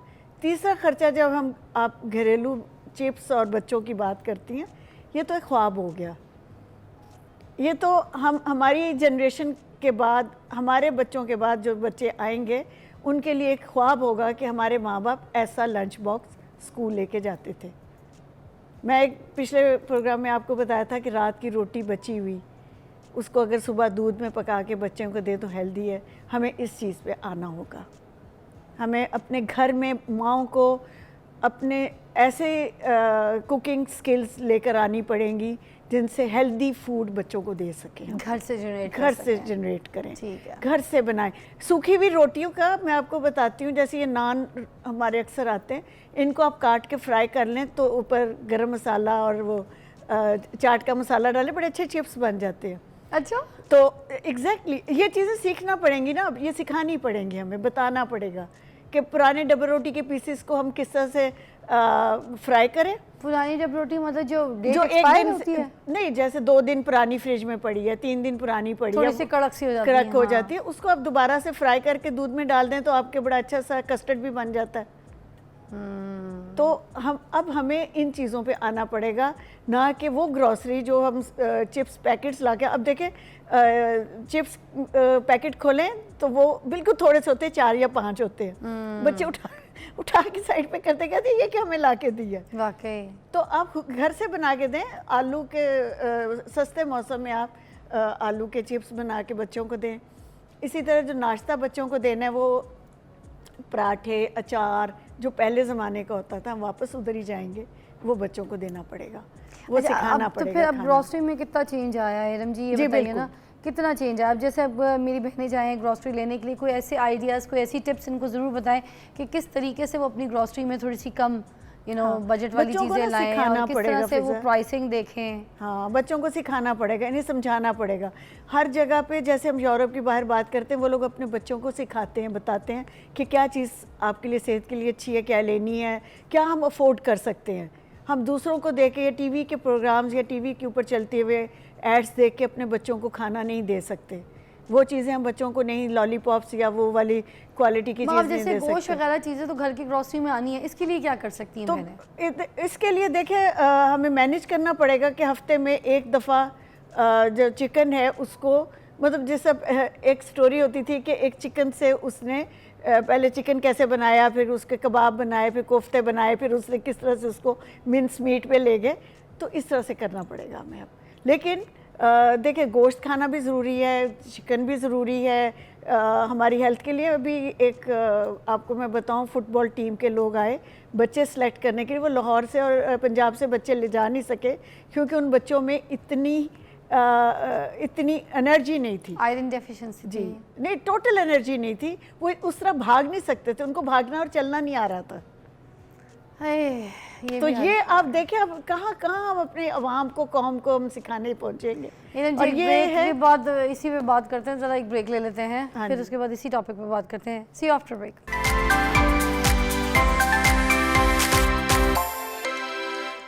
जी welcome back, you watching morning with Fiza. अभी हम ब्रेक से पहले यही बात कर रहे थे कि अब किस तरीके से ग्रॉसरी होनी है भाई। गोश्त मुसल्लम भी तो खाना ही है, देना है बच्चों की डाइट में भी है भाई, कैसे देंगे ये एनर्जी फूड्स। हाँ, तो देखिए हमें बच्चों को सब्जियां इंट्रोड्यूस करवानी पड़ेंगी। जैसे पालक है, गाजर है, ये चीज़ें इस तरह से हैं। पहले आपको याद होगा एक कार्टून आया करता था, उसमें वो पालक खाता था, पपाई दी सेलर वो मेरी जैसी एक लंबी लड़की को कंधे पर डाल के लेके जाता था भगा के। तो उसमें ताकत कैसे आती थी? बीवी थी, उसमें ताकत कैसे? हम बच्चों को पालक खा के कि देखो ये पालक खाई, इससे ताकत है, ये अपनी बीवी को लेके भाग गया। आपको पता है बचपन में मुझे पता कोई नहीं था ये पालक है, मैं पान खाती थी। तो इंडिया से चूरा पान नहीं होता, सूखा पान, तो हमारे घर पड़ा होता था, अम्मी क्योंकि वहीं से ताल्लुक रखती, तो मैं सूखा पान अम्मी का पूरा पूरा खा जाती थी कि वो समझ के पालक। तो हम गोश्त में, चिकन में पालक, सब्जियां और इस तरह से सब्जियां, जैसे चुकंदर जो है ये हमारे इतना पॉपुलर नहीं, लेकिन इसे करना पड़ेगा। जैसे शकरकंदी है, इसमें बहुत सी विटामिन्स होती हैं, तो हमें अपनी ज़िंदगी में इन चीज़ों को शामिल करना पड़ेगा कि हम गोश्त के साथ इनको भी बनाएं, सब्जियां इंट्रोड्यूस कराएं। बच्चों को हमने आदत डाल दी थी खाली चिकन और गोश्त खाने की। हाँ, मतलब जो हमें वापस बना देते, एग्जैक्टली टिक्का तल देते थे। जिस तरह से हम बच्चों को शोरमा सिर्फ चिकन के बना के देते हैं, तो हम आलू का भी बना के दे सकते हैं। वही मसाला आलू फ्राई करके डाल दें तो वो आलू का शोरमा बड़ा मज़े का बनता है। बच्चों को इंट्रोड्यूस कराने की बात है कि आप वेजिटेबल्स किस तरह से उनको देना चाहते हैं। अच्छा, ग्रॉसरी जो हम शॉपिंग कर रहे होते हैं, हाँ जी, तो कभी कभी ऐसी चीज़ें भी ले आते हैं जिनकी हमें ज़रूरत कोई नहीं होती, तो हम उस पर कैसे बचत कर सकते हैं, ज़रा ये भी मेरी बहनों। हाँ, ये जी आपको आंखें बंद करनी पड़ेंगी वहाँ से गुजरते हुए कि ये नहीं लेना, नहीं लेना। अपने दिल को पहले से समझाना होगा कि ये अच्छा, उनकी नहीं भी ज़रूरत होती। आप महीनों पड़ी रहती हैं, 2 महीने पड़ी रहती हैं, या फिर आप बहुत उसमें कभी पार्टी हो या किसी को बुलाया, जैसे चाइनीज़ केचप की बोतलें हो गई, सोया सॉस की बोतलें हो गई, कोई और ऐसे स्लांटीज टाइप की कोई चीजें हो गई, या वो ब्रेड क्रम वाली चीजें हो गई। हाँ, जैसे नुटेला रहती हैं, जैसे चॉकलेट की चीज़ें, नुटेला बच्चों को पसंद है। जैम है, हम जैम घर में बना सकते हैं। तो फ्रूट्स जो उनसे मौसमी फ्रूट्स होते हैं उनसे आप जैम बनाएं, घर पे जेली बनाएं, चटनी बनाएं, वही चीज़ें हम घर पे खुद से बना सकते हैं। तो मैं ये बताने का ये है कि बचत करना का तरीका, बचत वहाँ है जब आप घर में बनाते हो। जब आप बाजार से लेते हो तो हम डबल प्राइस देते हैं। वो जो टिश्यू रोल्स हम फजूल में खरीद रहे होते हैं, जी बिल्कुल, ठीक है, टिश्यू के डब्बे इतने ज़्यादा खरीद रहे हैं, किचन में टिश्यू यूँ खिंच खिंच का इस्तेमाल, उसकी जगह कोई कपड़ा भी रख सकते हैं जो धुल जाए रोज। बहुत सी चीज़ें जिस तरह से अब मैंने अभी सुबह ही बात हो रही थी कि वो वाले शॉपिंग बैग जो आजकल आते हैं, जो हमें अच्छे नहीं लगते, जो कपड़े की तरह के हैं। अगर आप काट के उनके वाइप्स बना लें तो बड़े अच्छे हाथ साफ करने के लिए वो वाइप्स बन जाते हैं। अच्छा, हाँ। और उसी से आप मेकअप रिमूव भी कर सकते हैं अपना, और उसे और चीज़ों में भी इस्तेमाल कर सकते हैं। तो हर चीज़ किसी ना किसी काम के लिए होती है, ये हमारी सोच है, हम उसको कैसे इस्तेमाल करते हैं। अब हमारे घरों में देखिए, बिजली के बिल जब आए तो मैंने पूछा कि इतना बिल क्यों आया, तो उनके घर में सारा वक्त चार्जर भी लगे हुए हैं और पानी की मोटर भी चल रही है, तो हम कपड़े धोने की मशीन, देखिए ये चीज़ें जब तक हम कंट्रोल नहीं करेंगे हम अपने बजट को कंट्रोल नहीं कर तो सकते। हम फिर ये बताएं ना कि किस तरीके से घर में कैसे कंट्रोल कर सकते हैं, बिजली का बिल कम कैसे कर सकते हाँ, हैं। exactly. क्योंकि बिजली तो चीख चीख के मुंह खोल के आ रही है, बिल ऐसे आ रहे हैं। जैसे गैस है, कम करवाएं तो कोई आइडिया दें। हाँ जी बिल्कुल, जैसे बिजली के लिए मैंने बताया, कपड़े धोने के लिए आप ऐसा टाइम रखें जब बिजली का बिल कम आता है, और सारे कुछ कपड़े हाथ से भी धो सकते हैं, स्पिनर में डाल के आप उसको सुखा लें बाद में, ठीक है। इसी तरह और भी चीज़ें हैं, जैसे फ्रिज तो हम बंद ही नहीं कर सकते, वो तो 24 घंटे चलेगा ही चलेगा। सामान चीज़ें पड़ी हैं। पंखों का है, और बिजली का जो एनर्जी सेवर पे आप आ जाएं, और कुछ सोलर पे ले आएं कुछ चीज़ों को। अब सोलर के लिए भी कहते हैं महंगा, महंगा नहीं होता। अगर आप छोटा सोलर लगा लें फ्रिज के लिए या जो रेगुलर चलनी चीज़ें उनके लिए, तो वो फिर आपको तंग आपने नहीं लगाया करता। है? जी मैंने सोलर, फ़ायदा है वाकई सही? बिल्कुल फ़ायदा, हमारा 0 बिल आया इस दफ़ा। हाँ जी। किस किस चीज़ पे लगा दी आपने? हम लोगों ने, मतलब मेरा तो पूरे घर पे लगा है। अच्छा। तो उसमें तो मुझे फ़ायदा हुआ है। तो मेरा पहले तो काफ़ी ज़्यादा बिल होता था, मतलब जैसे हमारा 80,000 से ज़्यादा बिल आपने होता कितने था। का लगाया था ये सोलर पैनल पूरा? हमारा तो देखे मैंने तो मेरे मतलब हमने मिल के लगाया घर में, कमेटी डाल के लगाया था। तो बचत का जो खाना है वो उसको हम यूज़ कर सकते नहीं, हैं। मतलब लगा कितने का था, कितने कितने पैनल लगाए सोलर पैनल? अब मुझे सही तरह से फिजा नहीं पता, लेकिन मेरे बच्चों ने लगाया, वो ये तो घर के मिलजुल मर्दों को के पता घर होता है, को ये पता तो होता वैसे है, भी ये बड़ा आती है। बिल होता है, ये उन्हें हाँ, पता ये होता तो मेल है। तो ये जो हज़रात बचत का खाना होता है ये वहाँ से इस्तेमाल में आता है। अच्छा, जो चौथा खाना अच्छा, बचत आखिरी का सवाल भोजन। ये करना चाहूँगी कि हम बाहर तफरीह के लिए जाते हैं, खाना पीना खा लेते हैं, रेस्टोरेंट्स में चीज़ें ऑर्डर करते हैं, कोई ऐसा चीज़ बता दें जिसे हम बाहर तफरीह भी कर लें, हमारा बजट भी आउट ना हो। जी बिल्कुल, हम लोग पिकनिक पे जाते हैं, अपने घर से खाना बना के लेके जाते हैं। बहुत से पार्क्स में आप जाएं, आप आराम से अपने घर से रोल बना के ले जाएं, बच्चों की पसंद की चीज़ें घर से लेके जाएं, और उन्हें बताएं। छोटे बच्चों को स्पेशली बताना पड़ेगा कि जो घर की चीज़ होती है वो साफ़ होती है और अच्छी होती है, और वही आपको अब मिलेगी। तो बाज़ार में बच्चे जाके फिर इधर उधर नहीं लेते। जैसा कि एक बच्चे को कहा कि उसने कहा मैंने बैलून लेने हैं, तो उसकी माँ ने कहा ये बैलून हमारे नहीं है, ये उसके अपने हैं, तो उसने नहीं मांगे बाद में। तो हम ऐसे भी कर सकते हैं, बच्चों को टाल सकते हैं। तो घर से बना के खाना लेके जाएं पिकनिक के लिए। पहले हम इसी तरह करते थे पिकनिक, मशरूबात घर से बना के लेके जाते थे, चाय घर से बन के जाती थी थर्मस में, और यही इन्हीं चीज़ों पे हमें वापस आना पड़ा। हमने अपनी ज़िंदगी को ना लेज़ी कर लिया, हम लेज़ीनेस में आ गए। मैं तो अभी भी जाती हूँ, मैं सफारी पार्क जाने लगी हूँ, नाइट टाइम शुरू हो गया, आपको पता है। तफरीह के लिए मैं तो जाऊँगी, यही चीज़ें घर से बना के। Thank you so much Iram ji, आप आती हैं, कोई ना कोई अच्छा आइडिया, कोई ना कोई अच्छी बात सोच लोगों को दे जाती हैं। और जिस तरीके से हमने यहाँ पे बातें की हैं, होप आपको कुछ समझ आया होगा कि लाइफ में एंटरटेनमेंट चीज़ें सब कुछ, जिस तरह की भी हालात हैं हमने करनी तो है। बच्चों को हमने डिप्रेशन का शिकार घर बिठा के एक्टिविटी से बगैर तो नहीं रखना, हेल्दी लाइफस्टाइल तो देना ही देना है, अच्छा माहौल देना है। और जब हम खुद खुश रहेंगे तो फिर बच्चों को खुद खुश रखेंगे, ऐसे ही है ना। तो अच्छा खाइए, अच्छा पीजिए, मगर थोड़ी सी बचत के साथ। ब्रेक के बाद मिलते हैं।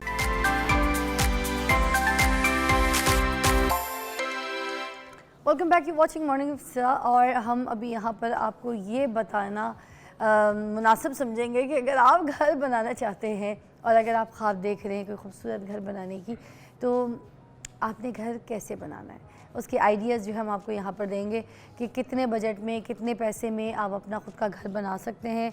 जो आपने ख्वाब देखे हैं वो तामीर कैसे हो सकते हैं, उसमें क्या अखराजात होंगे और कौन कौन से तरीके हैं, क्या इक़दामात होते हैं उसके, ठीक है। शुरू में पहले ज़मीन, फिर उसकी कीमत, फिर उसके बाद उसकी अप्रूवल, फिर उसकी रजिस्ट्रेशंस एंड एवरीथिंग, ये सारी चीज़ों पे बात करेंगे विद बजट कि कितने बजट में घर बन सकता है। तो हमारे पास ज़बरदस्त मेहमान मौजूद हैं। राना तारिक साहब civil engineer and house construction expert हैं, और बहुत बहुत शुक्रिया आपकी तशरीफ़ आवरी का। अस्सलाम वालेकुम। वालेकुम अस्सलाम। आज हम आपसे कंस्ट्रक्शन के ऊपर ही बात करेंगे, मगर समझे कि आपने जो सारी ज़िंदगी अपने लिए किया है, लोगों को बना के दिया है, वो आपने आज खुल के दुकान यहाँ पर खोल के बतानी है कि सामने वाला घर अपना अपना किस तरीके से जो ये बंदा बना सकता है। ठीक है, बिल्कुल। तो सबसे पहले हम शुरू करते हैं कि अगर 3 मरले का घर किसी ने बनाना है, 3 मरला के प्लॉट पे, और डबल स्टोरी हाउस बनाना है, तो वो किस तरीके से बना सकता है? सबसे पहला काम उसको क्या करना पड़ेगा? बिस्मिल्लाहिर्रहमानिर्रहीम। सबसे पहले तो जी किसी भी साइट की होती है अप्रूवल, लेआउट प्लान होता है जी। सबसे पहले लेआउट करवाना है उस साइट का, ठीक है। इस वक्त ओवरऑल ही कंस्ट्रक्शन के जो हालात हैं वो आपको पता है कि कंस्ट्रक्शन इस वक्त जो है ना डे बाई डे इंक्रीज़ कर रही है, जो है ना वो रिटेन नहीं हो रहे कंस्ट्रक्शन रेट्स। लास्ट टाइम जो कंस्ट्रक्शन रेट्स थे तकरीबन कोई 6 मंथ्स अगो वो रिटेन किए थे। तकरीबन 3 मरले का जो घर था वो 70-75 लाख के बजट में बन जाता था घर जी।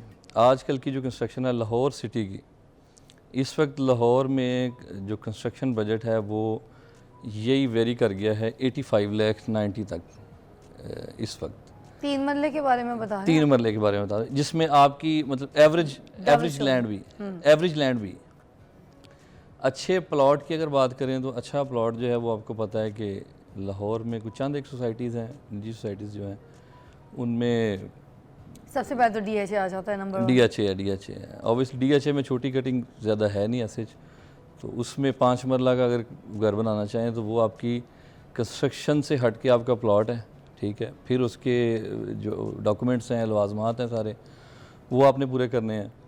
कंस्ट्रक्शन जो है इस वक्त DHA में जितने बड़े ग्रुप हैं, जितनी बड़ी सोसाइटीज़ हैं, उसमें उसी हिसाब से जो है ना प्लानिंग और डिज़ाइनिंग भी है, और वो वेरी करती है कंस्ट्रक्शन पे कि आप कंस्ट्रक्शन किस तरह करवाना चाह रहे हैं। उसमें बेसिकली DHA अब तो ये डिज़ाइनर हाउसेस भी जी, बहुत जी, आ जी, गए मैं हैं, उसी- जैसे फैसल मुनीर का हाउसेस हो गए, फिर उसके बाद फैसल कसूरी जी, जी, राशिद रशीद, जी। इस तरह के इन लोगों के मैं नाम। अभी उसी तरफ ही आ रहा था कि जो डिज़ाइनर हाउस है ना, 2 तरह की कंस्ट्रक्शन इस वक्त लाहौर, इस्लामाबाद और कराची में हो रही हैं, जिसमें जो सिंपल डिज़ाइनिंग है जो पहले चलती आ रही है, और एक है डिज़ाइनर हाउस जो नई अभी ट्रेंड 2015 के मगर बाद इसके भी बीच की 2 कैटेगरी है, एक है मॉडर्न हाउस, एक है स्पेनिश हाउस। जी स्पेनिश हाउस। जो स्पेनिश हाउसेज है वो उसमें कंस्ट्रक्शन कॉस्ट वैसे कम होती है, क्योंकि उसमें आपको ओपन जो है ना वो एरिया ज़्यादा होता है। जो मॉडर्न हाउसेज होते हैं उसमें आपका जो कवर्ड एरिया होता है ना, और आपकी जो जितनी भी कंस्ट्रक्शन है वो ज़्यादा होती है। स्पेनिश हाउसेस में आपका ये स्टील का और मिरर का, ग्लास का जो काम है ज़्यादा होता है, इसलिए एज़ कम्पेयर टू आपके मॉडर्न हाउसेस स्टाइलिश जो है, ये स्पेनिश जो है, ये कम होता है रेट इसका। अच्छा, जी। अब सपोज अब नक्शा बनाया गया है, जी। घर के लिए डिज़ाइन किया गया है कि जी। ये इस तरीके का किसी ने अपना नक्शा बनाना है कि ये यहाँ बेडरूम होना है, 3 मरले में मुझे 3 बेडरूम चाहिए ही चाहिए, ठीक है। जी। उसमें 3 अटैच बाथ चाहिए, जी। मुझे एक टेरेस भी चाहिए, जी। ये सारी ख्वाहिशें, कार पार्किंग, एक गाड़ी भी उसके अंदर आ जाए, जी। छत भी हो, जी। ऑल दैट, फिर एक पाउडर रूम भी हो ड्राइंग रूम के साथ लगा मेहमानों के लिए। जी। अब ये सारी चीज़ों का जो नक्शा तैयार हो गया है, जी। इस पूरे नक्शे का जो एक्सपेंस है वो क्या होगा, कितने टाइम पे ये नक्शा अप्रूव होता है, ज़रा बताइए। 3 मरले के अराउंड जो है वो कॉस्ट कर जाती है आपको 20-1 हज़ार जो है ना पर यूनिट का, सिर्फ डिज़ाइनिंग मैप जो है, ठीक है। और ये नक्शा कहाँ से बनवाना होता है? ये कुछ आर्किटेक्ट्स हैं उनसे, मतलब जो बेसिकली इसमें भी 2 कैटेगरीज हैं, एक है रजिस्टर्ड, एक है नॉन रजिस्टर्ड।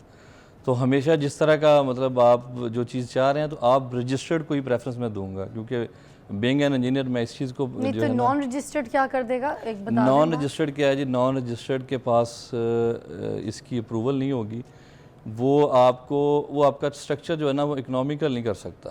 क्यों नहीं कर सकता? और सेफेस्ट सबसे बड़ी बात है, आपका स्ट्रक्चर सेफ़ नहीं हो सकता नॉन रजिस्टर्ड से। क्यों? क्योंकि जो रजिस्टर्ड होगा उसको पता होगा कि ये कल को फाइल जानी है LDA में, CDA में या KDA जो कराची डेवलपमेंट अथॉरिटी, इस तरह के महकमा में जानी है। तो जब फ़ाइल जानी है तो आपको पता है कि फ़ाइलें जब वो क्लियर तभी होंगी जब उसमें कोई सेफेस्ट, उसका जो सेफ मार्जिन तो होगा। अप्रूव्ड इज इम्पोर्टेंट, इट्स जी, आल्सो द बिल्कुल, क्राइटेरिया, बिल्कुल, द पार्ट ऑफ। exactly, अच्छा, अब अप्रूवल हो गया, नक्शा 20,000 का सपोज बन जी, गया, जी। और आगे हम चलते हैं। अब उसमें जब 3 मरले का घर बनना शुरू हो रहा है कंस्ट्रक्शन के लिए, उसकी ईंटें सीमेंट और ये जो रेत है, कितनी ट्रॉली हमें कितनी कोई चाहिए होगी। सबसे पहले हम शुरू करते हैं कि ईंटों का क्या रेट चल रहा है, 3 मरला के घर के लिए कितनी चाहिए होंगी? इस वक्त जो है ईंट का रेट, पहले बात कर लें, ईंट का रेट इस वक्त है 17,000 पर 1000, यानी आपको 17 रुपये में लाहौर में इस वक्त। इससे अच्छी जो जो ईंट है वो आपको 1900 रुपये में पर ब्रिक आपको कॉस्ट। ये हर भट्टे वाले बना रहे होते हर हैं? भट्टे वाले। अच्छा। अब लाहौर में, लाहौर के कोई नज़दीक एरिया जो है ना वो बाई फेरू और ये पत्तों की वाली साइड है, इसकी सॉइल जो है ना ये अच्छी है, मजबूत है, और ये रेड सॉइल है बेसिकली। अच्छा, शेखुपुरा से भी बड़ी आती है ईंटें? शेखुपुरा वाली जो उसमें थोड़ा सा सिल्टी सॉइल होती है, तो इसलिए जो है ना मैं उसको रिकमेंड नहीं करता। मतलब ये सही नहीं होती? नहीं, ये कोई भी अगर कोई इस वक्त हमें देख भी रहा होगा तो वो ये चीज़ समझ रहा होगा, कॉन्ट्रैक्टर्स भी और इंजीनियर्स भी, कि जो पत्तों की और बाईफेरू की जो ईंट है ना वो अच्छी है सबसे। ठीक है, ठीक है, उसकी क्वालिटी अच्छी है। और वजह? जी, उसकी ये कि रेड उसकी सॉइल है। अच्छा। उस एरिया की रेड सॉइल है। उससे क्या फ़ायदा होता है? उससे क्या होता है कि उसकी मजबूती अच्छी होती है, और इसमें जो वर्ड्स होते हैं ना, ईंट बेसिकल जब बनती है ना उसमें ओपन वर्ड्स रह जाते हैं। अच्छा। जो रेड सॉइल होती है ना उसके अंदर वर्ड्स की जो रेशियो होती है वो कम होती है। भाई ये कान खोल के सुन ले, बड़े काम की बात बताइए। उन्होंने घर तो सबने बनाना होता है, आपकी ईंट की बुनियाद ठीक ना हो तो आपका घर कैसे सही हो सकता है? तो इन्होंने बाई पीरू का बताया, और दूसरी पत्तों की पत्तों की। इधर की ईंटें अगर मंगवाते हैं तो बहुत अच्छी होंगी। जी, लाहौर के करीब। लाहौर के करीब। हाँ जी, अगर आप इस्लामाबाद में चलें तो आपको पेशावर और हसन अब्दाल की जो ईंट है वो सबसे अच्छी मिलती है। वो अच्छी मिलेगी। वो अच्छी मिलती है। अच्छा ठीक है, कितनी ईंटें चाहिए होंगी हमें पूरे 3 मरले जो के घर के 3 मरले घर है इसमें आपकी तकरीबन कोई 50,000 ईंट जो है ना वो लग जाती है, जिसमें आपकी ममटी भी होगी, ठीक है, और आपकी डबल स्टोरी जो होगी वो ईंट उसमें लग जाएगी। कंप्लीट 50,000 कंप्लीट लग जाएगी। ठीक है। उसके बाद जो सीमेंट है उसका कितना कोई खर्चा आ जाएगा? सीमेंट का बोरियां लग जाएंगी? जी, सीमेंट का तकरीबन कोई आपकी 250-300 बोरी लग जाएगी आपकी जो इसमें ब्रिक वर्क में, ठीक है। फिर आपने जो उसकी ग्रे में उसको कन्वर्ट करना है, उसमें आपकी जो है ना वो पर बोरी क्या रेट चल रहा है इस वक्त 1700 रुपया हो गया जी। 1700 हाँ जी, 2000 का भी लास्ट डे इन्होंने भी स्ट्राइक तो की। 250-300 आप कह रहे हैं बोरियां लगनी है, ऐसी है? 3 मरला में तो 250-300 बोरी लगा लें। कितने की हो गई ये? तकरीबन 4-4.5 लाख का सीमेंट जो रेड वर्क पे। बेसिकली अब कंस्ट्रक्शन में भी 3 कैटेगरीज होती हैं। 3 कैटेगरीज, सबसे पहले आपका रेड वर्क आता है, ठीक है, जो ईंट का काम होता है रेड नज़र आने में। फिर उसके बाद आता है ग्रे स्ट्रक्चर, जिसको हम ग्रे स्ट्रक्चर कहते हैं। आपने हमेशा ग्रे स्ट्रक्चर या फिनिशिंग सुनी होगी। रेड वर्क्स आज आपको नहीं, रेड वर्क्स मेरी भी रेड वर्क सिर्फ आपका ईंट का, जिस तरह आपने ईंट का जिक्र किया है, वो सिर्फ ईंट का काम होता है उसमें, जो ईंट नज़र आ रही होती है। कुछ और ऐसे बड़े घर बने हुए भी हैं। जी जी जी जी। एक ब्रेक के बाद इस पर डिटेल में बात करते हैं, ताकि मैं समझ भी लूँ ब्रेक में आपसे आप क्या कह रहे हैं। शायद वही जो मैं समझ रही हूँ, है ना? रेड स्टोन हाउसेस जो बने हुए, शायद ये वही है ना? ब्रेक के बाद आपको बता दें डिटेल। Take a break.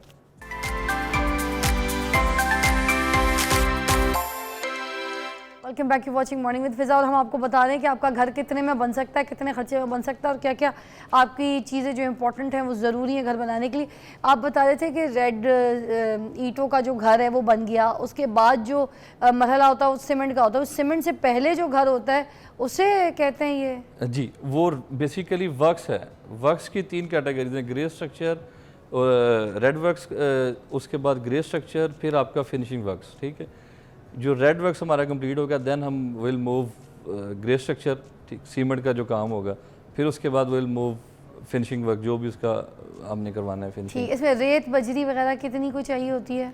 रेत बजरी की तकरीबन कोई 2-1 गाड़ियाँ लग जाती हैं। ट्रॉली लग जाती है जी, वो कितने की आ जाती है? वो अभी लाहौर में तो कर रही है तकरीबन 1.5 लाख कर जाती है जी, 1.5 लाख। सिर्फ रेत बजरी की? हाँ जी, दोनों की, ठीक है। 70-75,000 में अच्छी जो लॉरेंस की। अब ये 3 मरले के घर के लिए कितने पैसे कोई लग गए बजरी, रेत, सीमेंट और ये ग्रे स्ट्रक्चर खड़ा करने में? 3 मरले के घर की कंस्ट्रक्शन ग्रे स्ट्रक्चर? जी, ग्रे स्ट्रक्चर का। वैसे ग्रे स्ट्रक्चर अभी जो रेट्स है ना वो आपको, क्योंकि हम पर स्क्वायर फुट कोई करते हैं मुख्तलिफ एरिया, जिस तरह DHA या DHA में 5 मरले का मैं आपको बताया कि DHA 5 मरले को सिर्फ डील करते हैं। उसमें 5 मरले का जो कवर्ड एरिया है वो है 2100 स्क्वायर फुट होता है टोटल उसका एरिया है, ठीक है। अभी अगर हम बैरिया में चलें तो बैरिया में भी तकरीबन 2100-2200 स्क्वायर फुट होता है, ठीक है। और 3 मरले का जो है वो 1600-1700 स्क्वायर फुट का उसका कवर्ड एरिया होता है, जो मोस्टली जिस तरह आपने बताया कि 3 बेडरूम हो, किचन हो, ओपन किचन हो, साथ ड्राइंग रूम, लिविंग रूम इस तरह का हो, तो उसमें जो है ना वो आपका घर कंस्ट्रक्शन का 1600-1700 स्क्वायर फुट उसका कवर्ड एरिया होता है, उसको आप मल्टीप्लाई कर दें 1750 से लेके आपका डिपेंड करता है आपकी कंस्ट्रक्शन किस तरह की आप करवा रहे हैं। ए कैटेगरी होती है, फिर उसमें ए प्लस कैटेगरी भी होती है, बी होती है और सी आप होती है। ए कैटेगरी में रखें। जो ए कैटेगरी है वो ए प्लस से नीचे आती है। जी जी जी। जो ए कैटेगरी है ये आपको इस वक्त करेगी 2300 से लेके 2400 में लाहौर में। मतलब कितने कितने लाख? ये 2300 पर स्क्वायर फुट। पर स्क्वायर फुट का, और 1600 का है ये अपना घर, तो ये आपको कर जाएगा तकरीबन 40-45 लाख आई थिंक सो कर जाएगा। 3 मरले का हाँ जी, घर construction सिर्फ। 40-45 लाख जी, का पड़ जी, जाएगा, है ना जी? जी। ओके। और अगर हम इसी को ज़रा आगे बढ़ाते हैं, 5 मरले तक जाते हैं ग्रे स्ट्रक्चर, तो ग्रे स्ट्रक्चर जो 5 मरला का है वो ये आप इसी को अच्छा ये बता दूं मैं, ग्रे स्ट्रक्चर में कमोड्स नहीं लगे हुए, नहीं। जकूजी नहीं लगा हुआ, खिड़कियां नहीं लगी हुई, दरवाजे नहीं लगे हुए, पेंट नहीं हुआ, पंखे नहीं लगे हुए, लाइटें नहीं लगी हुई, ये ग्रे स्ट्रक्चर में अभी कुछ नहीं हुआ, ऐसे ही है? जी बिल्कुल ऐसे ही है। ग्रिल नहीं लगी हुई, नहीं, शीशे ग्रिल नहीं लगे हुए? इसमें वही बता रहा हूँ, इसमें आपके डोर फ्रेम्स लगे होंगे जो लोहे के लगते हैं बाजू का। जो फ्रेम्स होते हैं, नॉट द डोर्स। नहीं, not the doors. Not the doors, okay. और जो ग्रिल्स आपने अभी बात की, ग्रिल्स भी लगी होंगी इसमें। कौन सी ग्रिल्स? ये विंडोज़ की और आपकी जितने भी होंगे ना ओपन जो पैशोज वगैरह होंगी उसकी ग्रिल्स होंगी इसमें। अच्छा, ग्रिल वो स्ट्रक्चर होंगी। के अंदर इंक्लूड होती हैं वो। इंक्लूड होती है, जी। ठीक है। But not the commodes, not not the shower area. Sanitation जो इसकी होगी ना, इंटरनल जो होगी, इनसाइड जो होगी वो होगी जिसमें आपकी कंड्यूटिंग होगी, वो इसके अंदर इंक्लूड है। फिर आपकी ये इलेक्ट्रिकल की भी होगी, No fan, no lights? No fan no lights. Okay, अच्छा ठीक है। अब जिसमें वायरिंग वगैरह, इलेक्ट्रिक वगैरह जो पूरी सिस्टम होता है वो उसके अंदर नहीं है? वो इसके अंदर वायरिंग, नहीं। इलेक्ट्रिक नहीं, वो सिस्टम इसके काम अंदर कोई नहीं। कुछ नहीं हुआ हुआ इसमें? मोटर शोटर गीजर पीजर कोई कहानी नहीं? नहीं कुछ नहीं है जी। ओह, अब ये सारा भी इंक्लूड करें ज़रा, फिर 3 मरले से आगे चलते हैं। अब ये चीज़ें भी अच्छे लेवल की लगा ली सपोज जी, फिर टाइलिंग भी लगा ली, सही मोज़ैक हो गया घर में, वुडन फ्लोर भी किसी किसी कमरे में लगा लिया जहाँ अच्छा लगा, फिर अब टोटल क्या कॉस्ट आती दिखती है आपको? तकरीबन आपकी 70-75 लाख कॉस्ट कर जाएगी। ये अलग अलग अलग कितनी कोई कॉस्ट की, प्लस उसमें कितनी हुई इन चीज़ों को डाल के? 40-45 लाख आपकी की है ग्रे स्ट्रक्चर की। ठीक है, और उसके ऊपर कितना लगाया? उसके बाद आप जेन में रखें, आपने जिस तरह ए प्लस कैटेगरी का, ए कैटेगरी का बताया, तो उसमें आपकी कमोड जो होगी वो अच्छी होगी, फिर आपकी वार्डरोब्स अच्छी होंगी, फिर आपकी जो है ये फ्लोर टाइल्स हैं ये अच्छी होंगी, तो ये आपको जो है ना कॉस्ट करेगा 30 लाख राउंड कर देगा वो 70-75 लाख। अच्छा, हम इस तरह से भी तो पूछ रहे थे, जैसे डिफेंस में सपोज कोई अच्छे एरिया में, ठीक है, 5 मरले का घर है जी, तो वो 5 मरले के घर की क्या कीमत होनी चाहिए? DHA में इस पर लास्ट टाइम हमने 2 प्रोजेक्ट्स किए हैं, तो वो डिज़ाइनर हाउस से। ठीक है जी। DHA में इस वक्त जो घर का रेट है ना वो तकरीबन 275 से लेके 325 तक है 5 मरला के घर का, डिज़ाइनर हाउस का। अच्छा। जी। और जो इससे नीचे भी हैं, एरिया पे भी डिपेंड करता है, जिस तरह फेज़ 8 फेज़ 6 और इस साइड पे जो है ना वो रेट ज़्यादा है क्योंकि अच्छा। वो रिंग रोड के करीब हैं और थोड़ा सा भी नई इन्वेंट्रीज हैं उधर सारी, तो इसलिए। थैंक यू सो मच, बहुत बहुत शुक्रिया आपकी तशरीफ आवरी का। आपने बहुत अच्छा गाइड किया, हमें बताया कि किस तरीके से किस बजट में हम अपना A+A का कैटेगरी का घर बना सकते हैं और रह सकते हैं। अल्लाह ताला आपको भी घर मुबारक करे, अच्छा सा घर बनाइए, ख्वाब देखिए, ख्वाब देखेंगे तो घर बन जाएगा। आपको मिलती हूँ कल, खुदा हाफिज़।